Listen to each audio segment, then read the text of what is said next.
everybody. Man.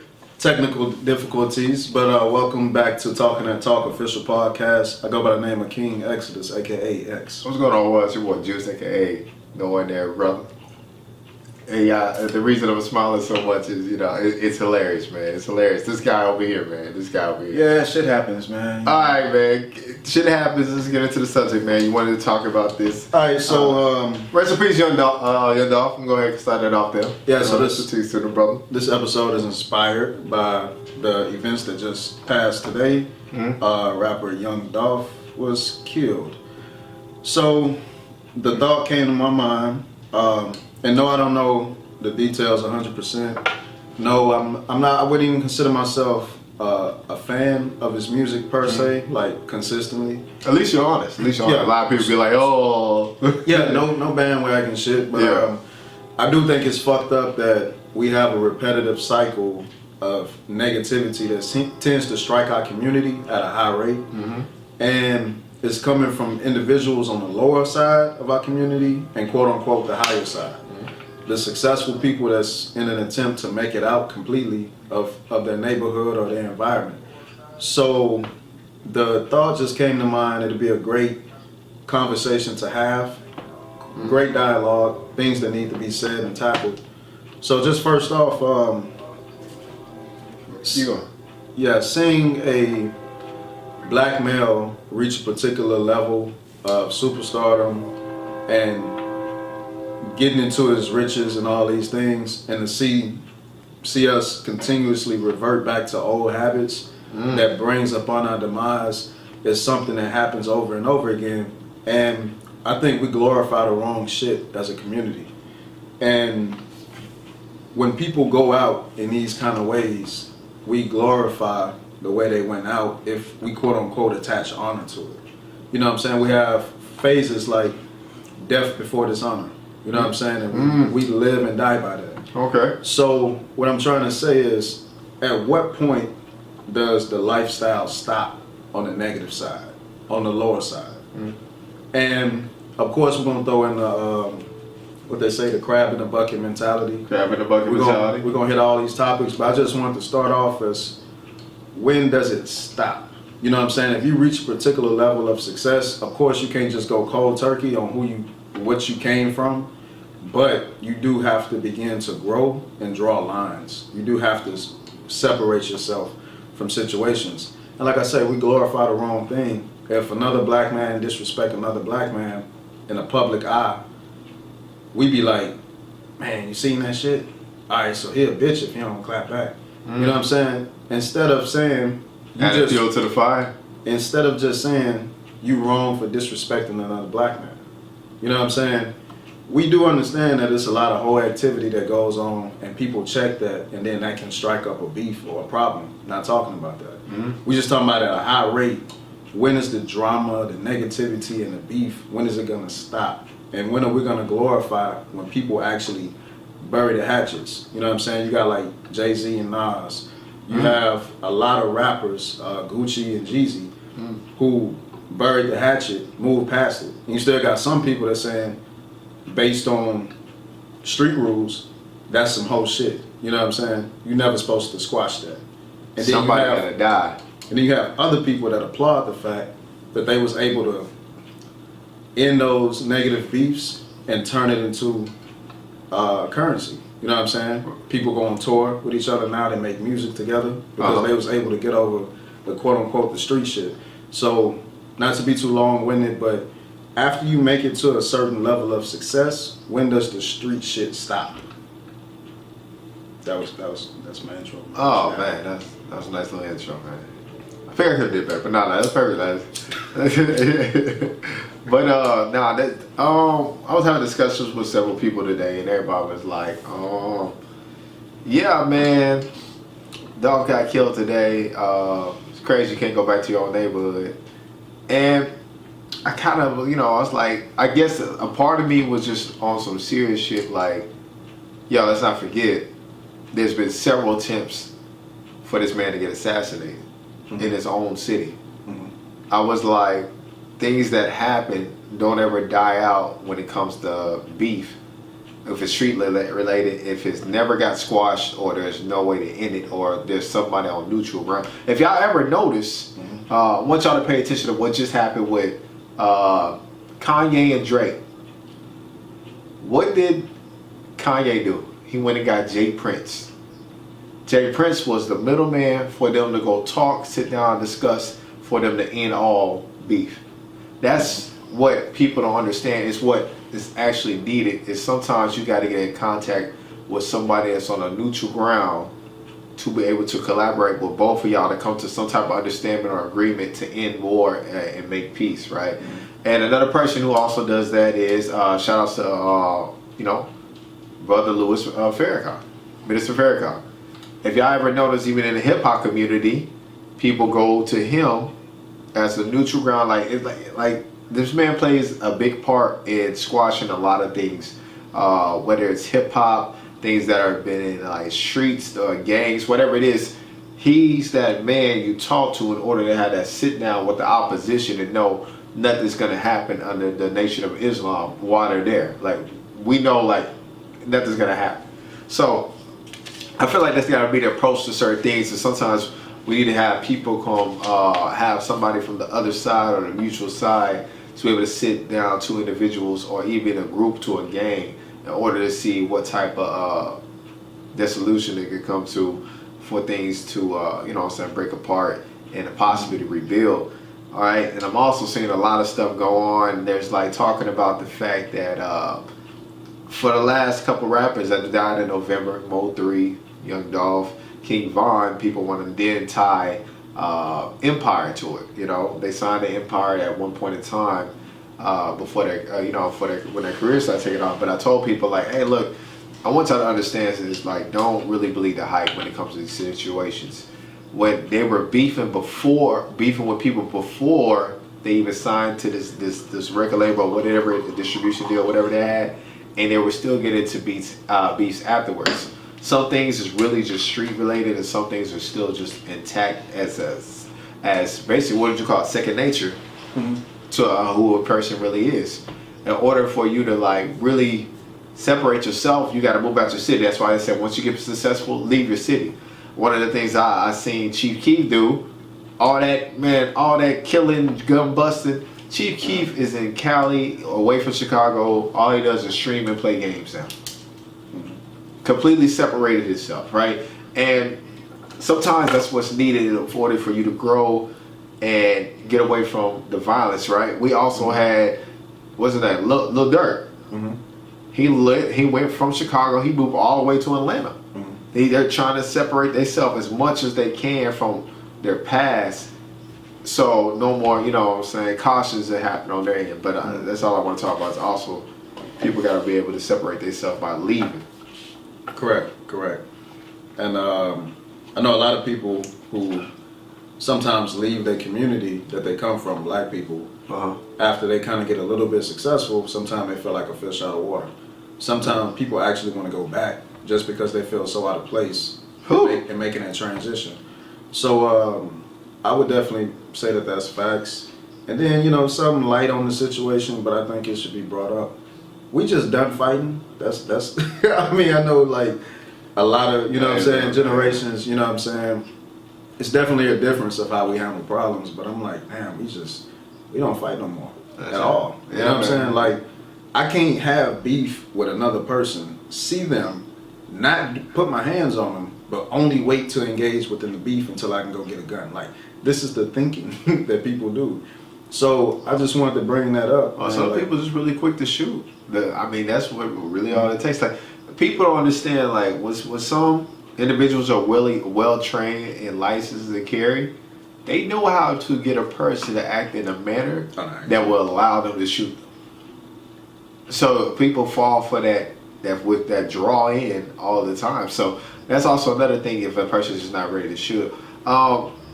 We gotta also talk about the fact that I do feel like a lot of hip hop artists still want to prove they're down with. I don't know how many videos on YouTube and over the past year to 2-3 years I see individuals say, "Who said I ain't loud back in the hood?" And I was like, "What are you trying to prove, man? Like, You done made it. You done got here. Who you trying to get validation for that saying you can't come back to the hood? I was like, I don't know. It's just mind blowing, right? I think one of the funniest moments we had was Soulja Boy. Who say Soulja in Soulja for the hood. Soulja in for the hood. You know what I'm saying?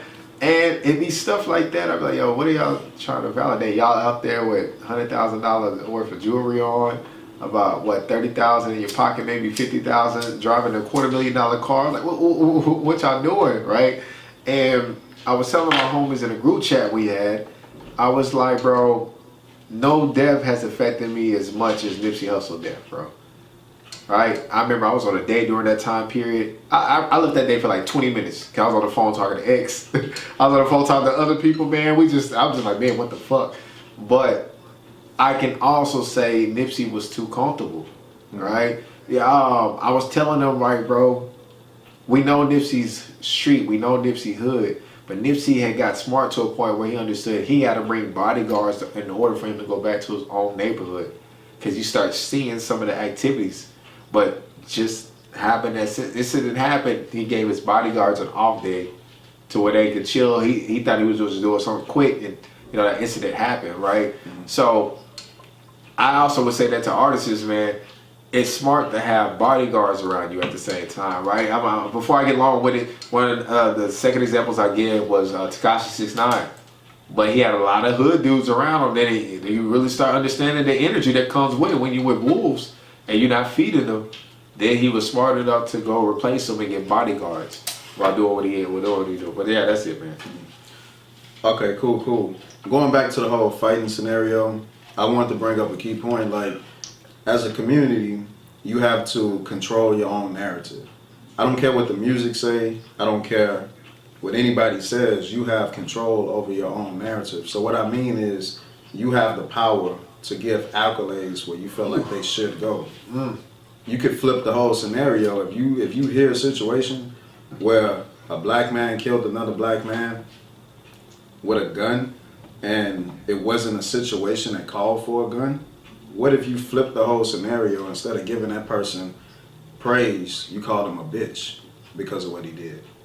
You killed another black man, you shoot him, they don't even know what's coming, they back turned, you know what I'm saying? You did a drop, you drove up on the nigga, shot up the place where he at.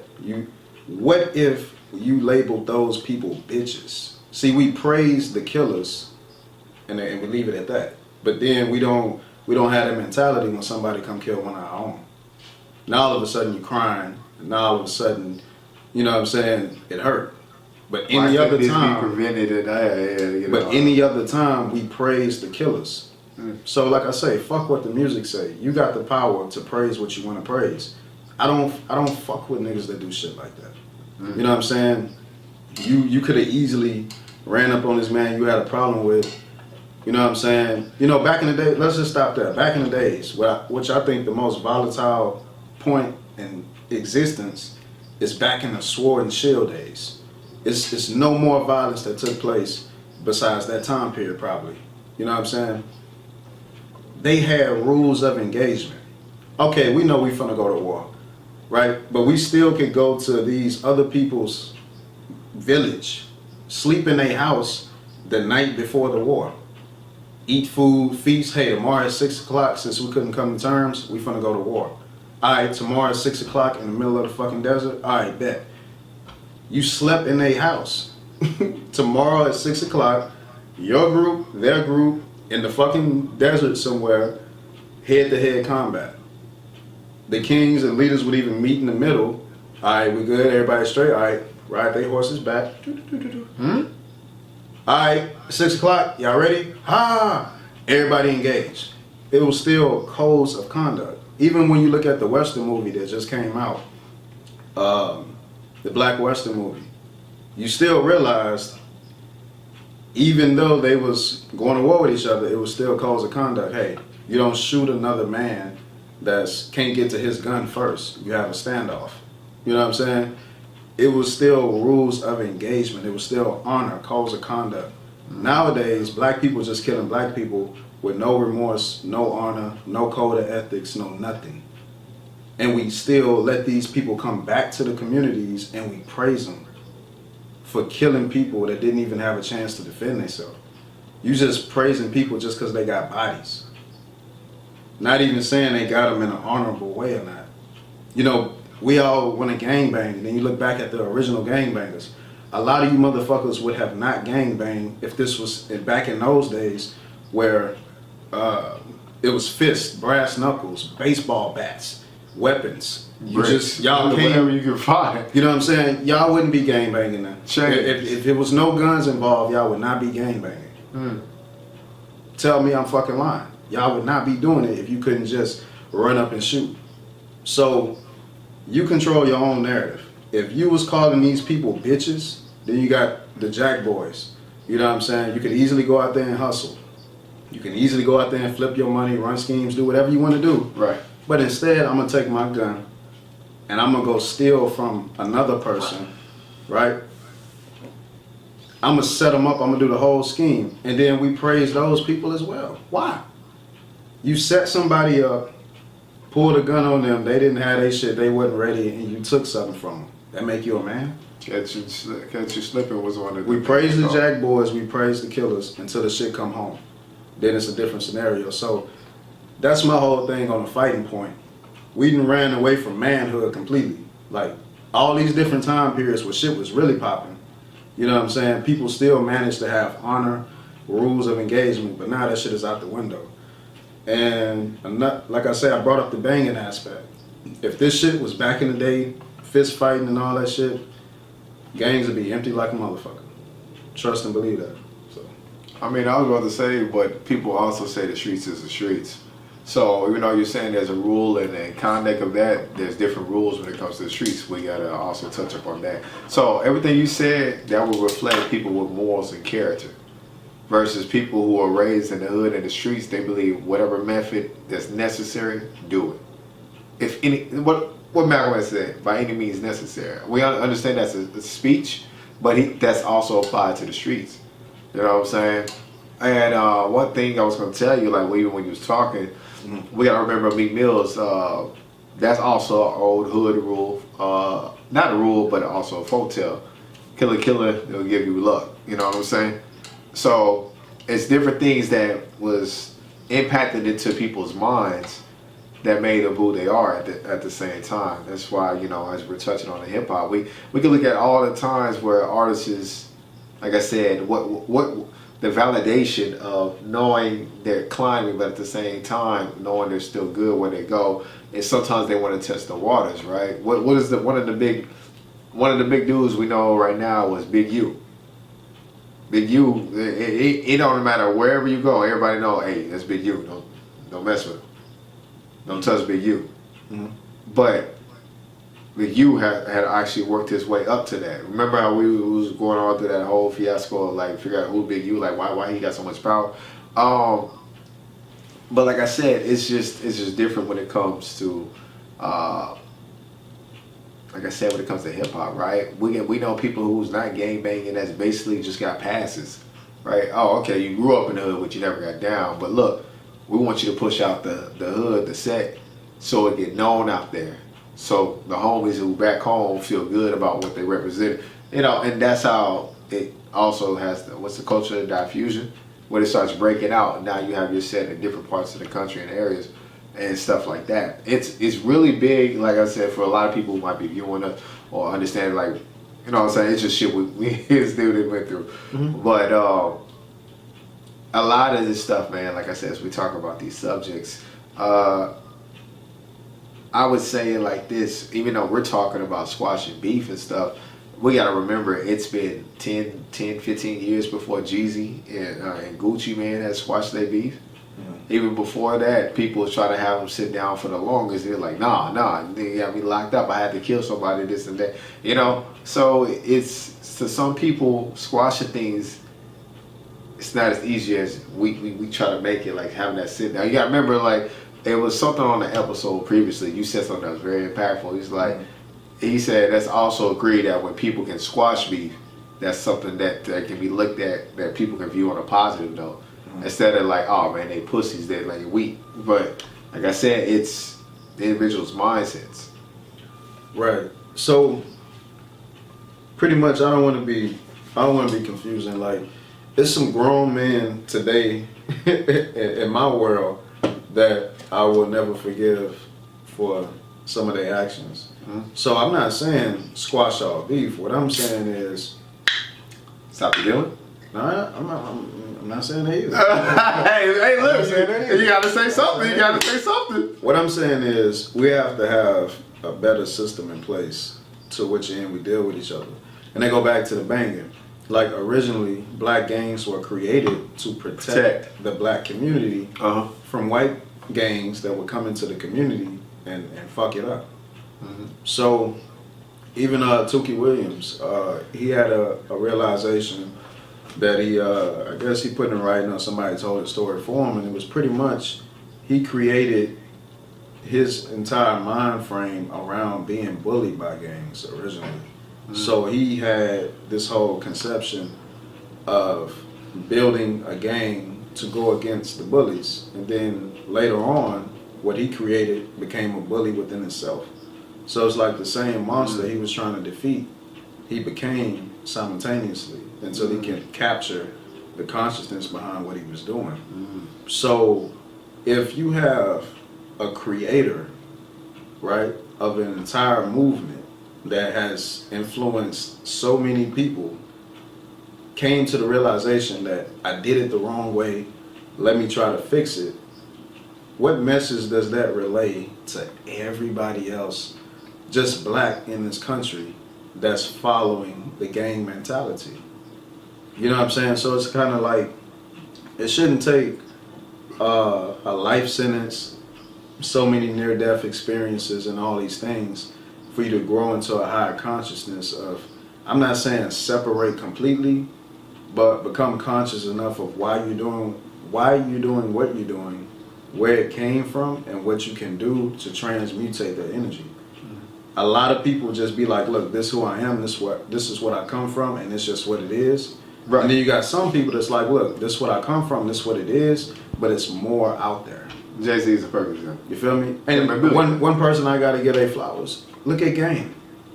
Game tells you, look, I'm gonna be a gang member till I die, because that's what I come from. But at the same time, he has a whole nother image and message that he puts out there.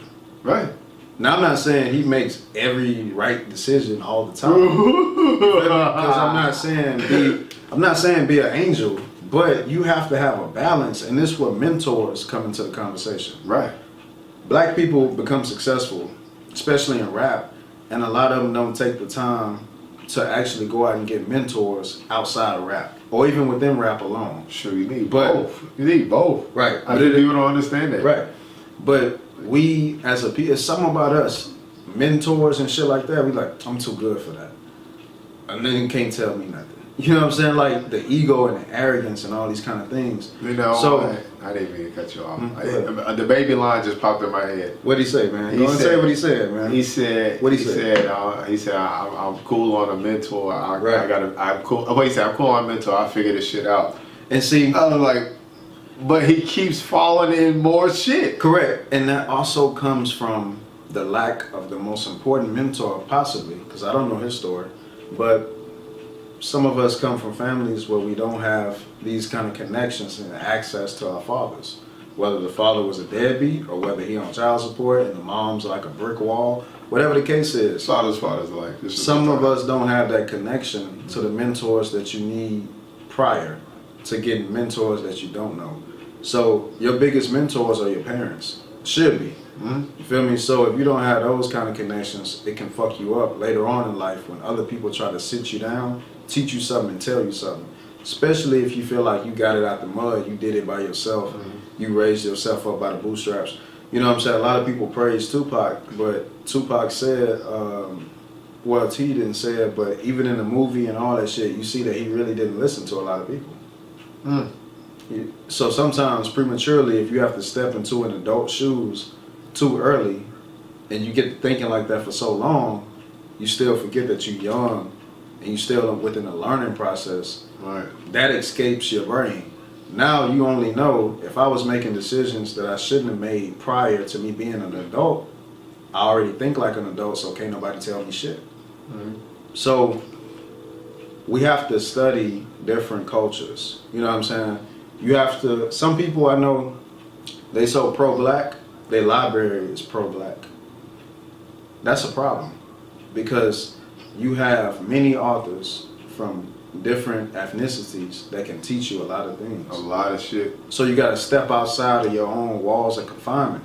Like literature alone will tell you can learn from anybody because it's people that didn't come from the life that you came from, but they still can teach you a million things on how to escape the life that you coming from. So I just think that scholarship isn't implemented highly amongst our community.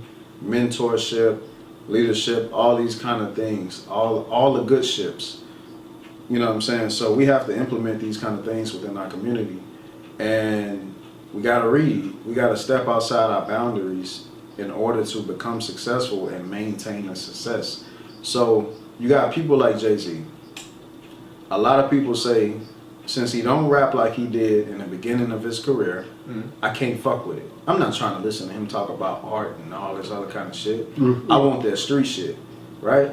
But he's giving you so much game within his growth and development. What'd he say? You want the old me by my old shit. Right. And I'm trying to give you $1 million worth of game for only $12.99. You know what I'm saying?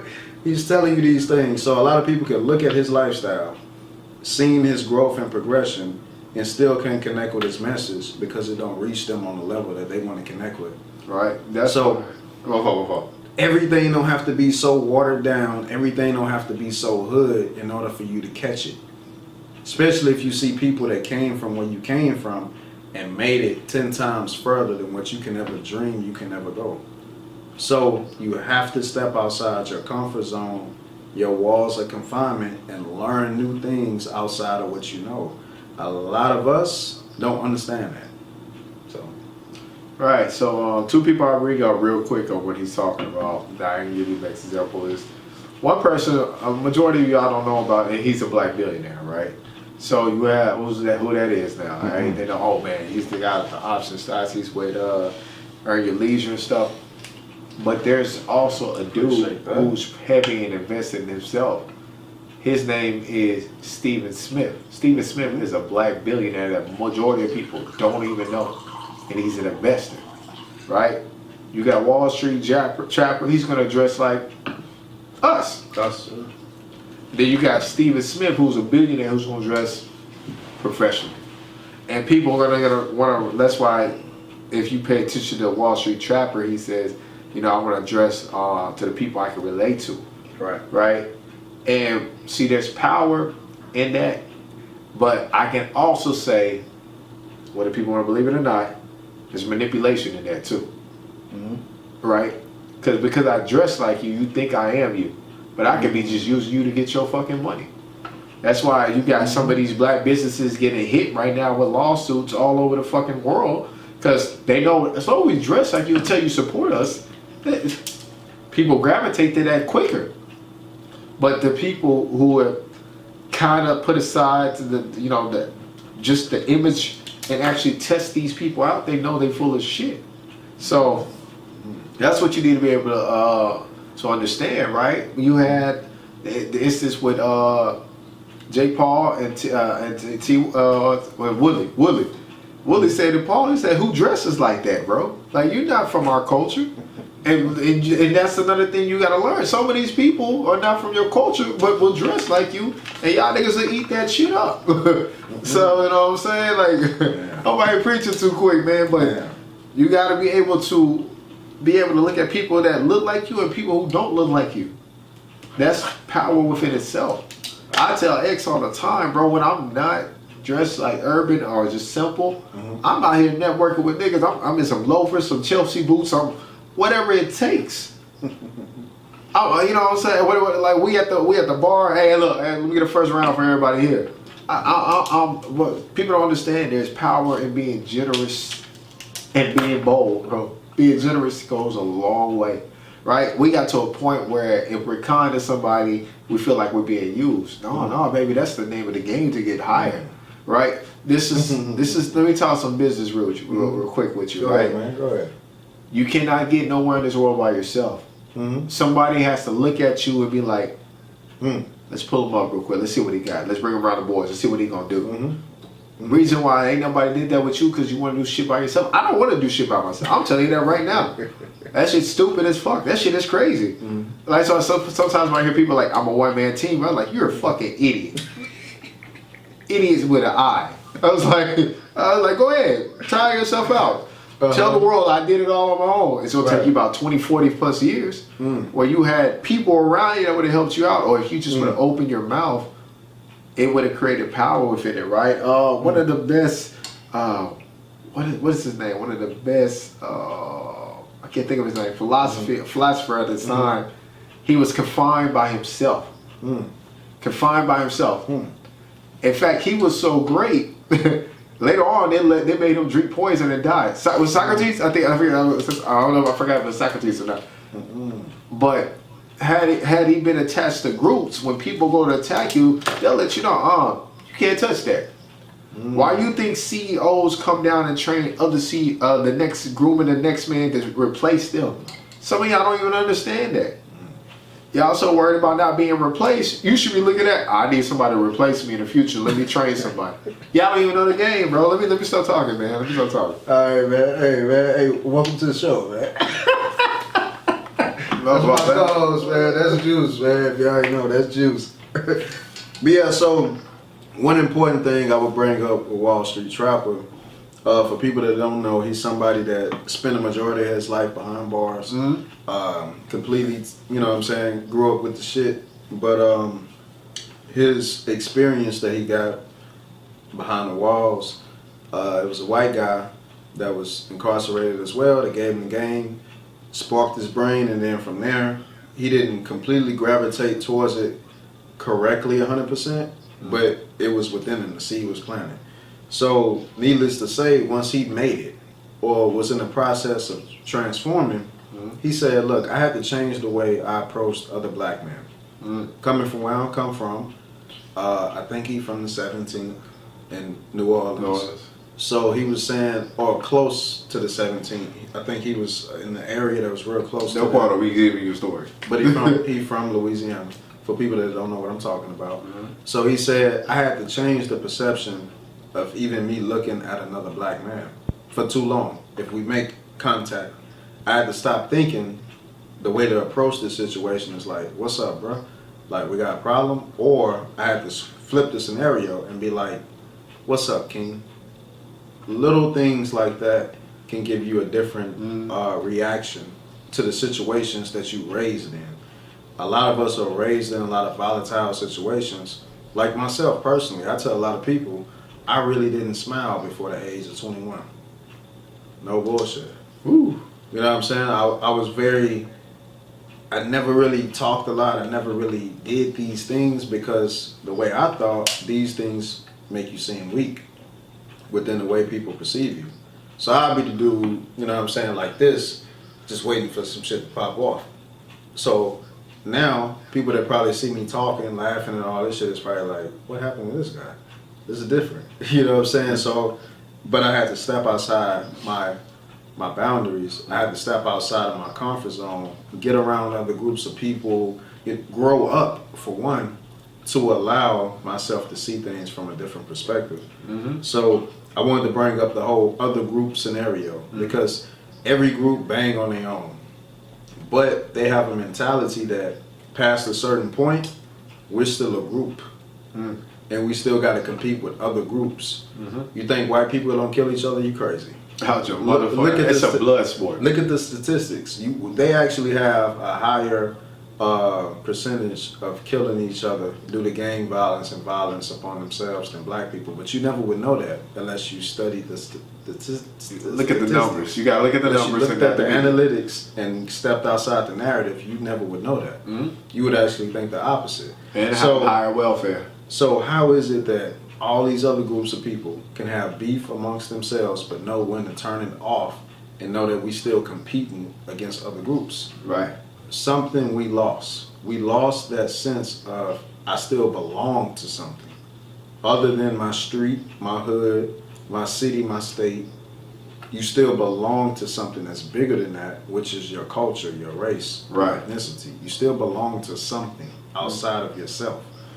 And I don't want to go too long, but I had to bring up Nip again because you look at somebody, which probably is the first mainstream quote unquote rapper, come from a Crip neighborhood, but implemented the color red so heavy within his. Y'all don't understand what this dude did. Yeah, man. He said, "I'm gonna wear red, and I'm gonna use red as a theme color because it draws attention. If you stop at a stoplight, the color is red. If you stop at a red light, the color is red."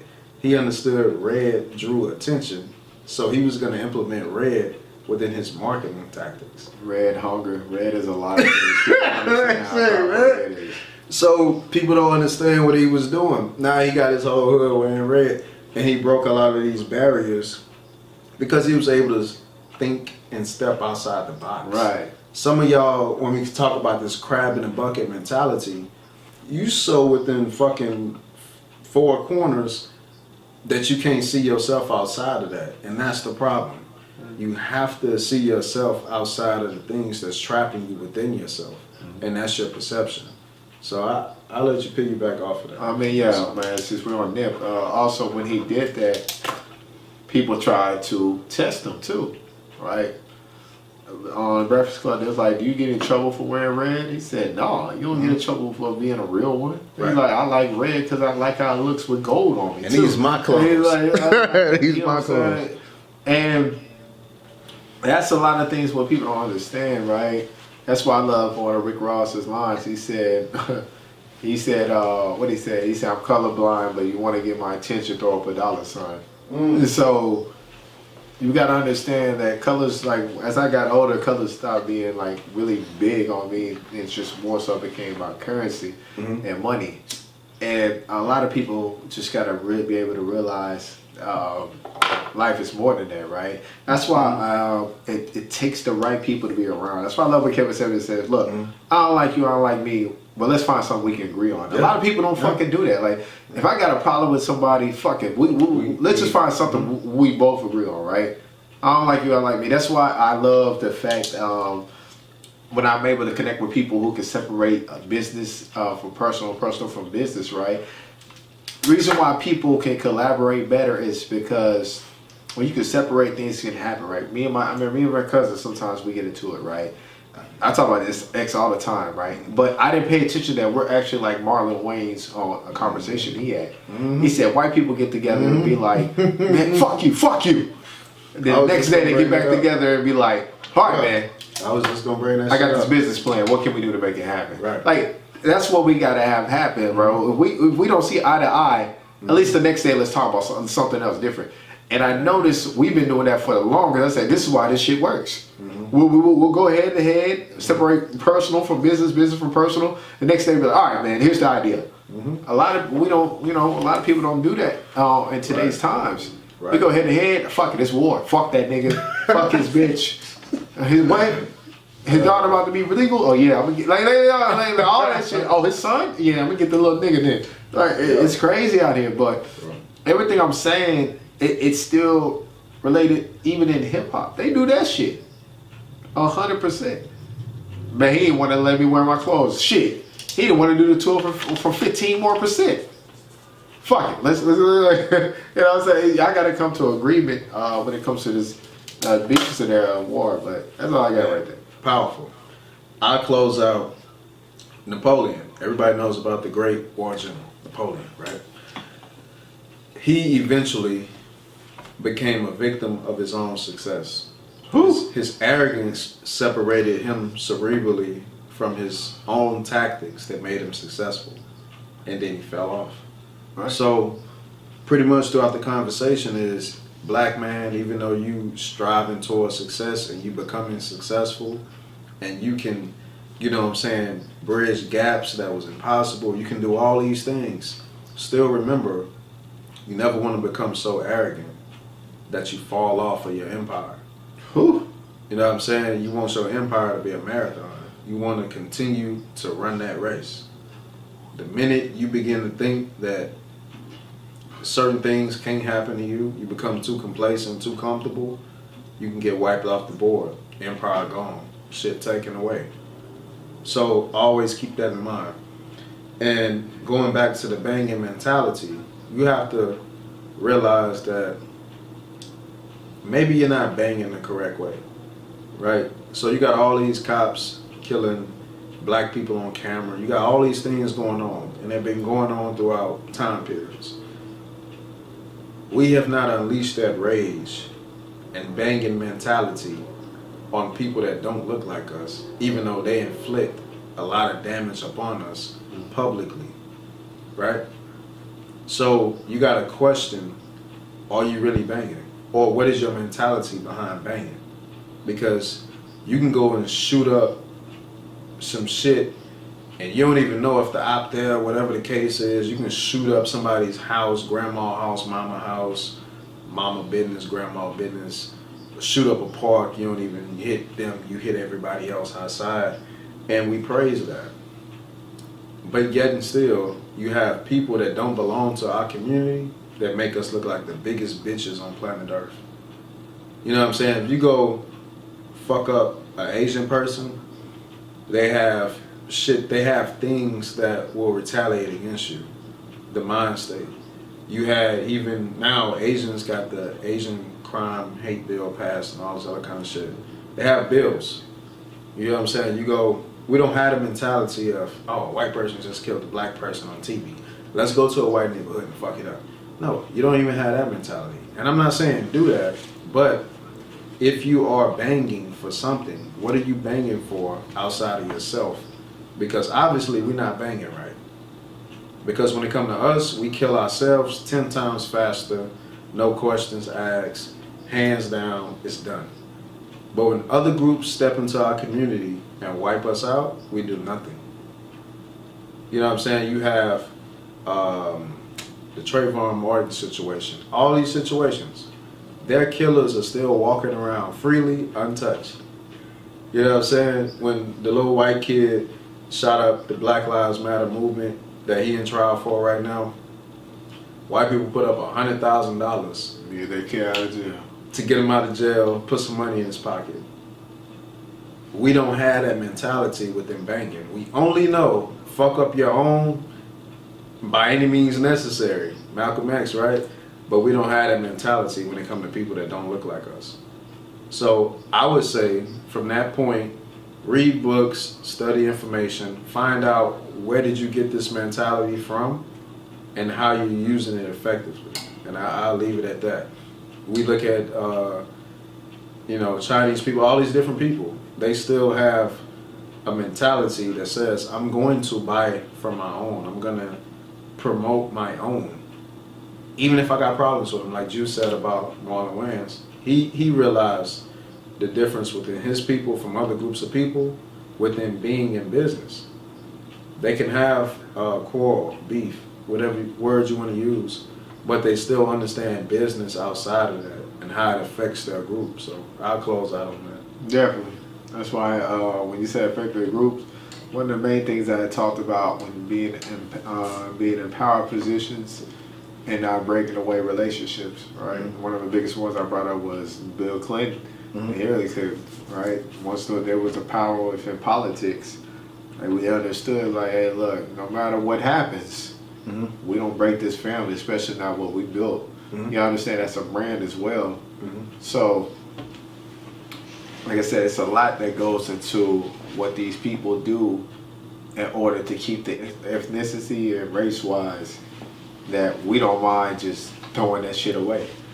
But I'll also say this, man. I didn't know if I want to turn this to a subject or not, but when we say we inherit trauma, I want y'all to also understand we don't inherit that genetically. The minute I joined any gang, I inherit everything that comes with it. Killing each other, riding on other people, riding with people. Like, you inherit all that within an instance I joined. That's what people don't understand. That's another way you inherit trauma. You inherit everything that comes along with it, right? That's why when they say, hey, look, one way in, no way out. So once you understand, like some you actually have some of those type of brothers that lace you up. Hey, look, we beefing with this person, we beefing with that person, we beefing with this group. This is the laws, this is the rules, this is the. You inherit 100% of it once you get in. And that's what people don't be understanding, bro. Like everybody's like, oh, genetics. Like, no, baby, you inherit other things when you join other things, right? Just like when you join businesses. Like, hey, look, this what comes with this is this. If we see anybody talking to outside people, we gotta get them out of here. We ain't doing competitive. In here. Y'all understand? That's the inheritance of trauma. Wow. Lastly, on that, decisions. You actually have cause and effect that's implemented within this conversation. Pretty much like the mentality of quote unquote banging, which is competition, opposition. Right. It's natural. It comes. It happens. Especially if you misguided, misleaded, all this other bullshit. You manipulated, controlled, all this great shit. Right? So you still have cause and effect based on the decisions that you make. So to not join a particular negative movement within our community is sometimes impossible, right? It happens. But as soon as you make those decisions, everything comes along with that lifestyle comes at you. So the whole moral of the conversation is, okay, yeah, great, it comes at you. You adopt to the mentality. What do you do with the mentality to get to the next level? And once you get to that next level, do you reevaluate the mentality, or do you just keep it within the perspective that it was taught to you? You know what I'm saying? So that'll be the closeout on that. All right, man. Tell them what time they can reach us. Tell what time. Well, 9:30, 10 o'clock. You know what I'm saying? It's between 9 and 10. Oh, man. Monday nights, Wednesday nights. Hey, rock with us. Subscribe to the YouTube channel. Facebook, Instagram, Talking and Talk official podcast. Man. You doing the Q&A after this? Man, I mean, we can.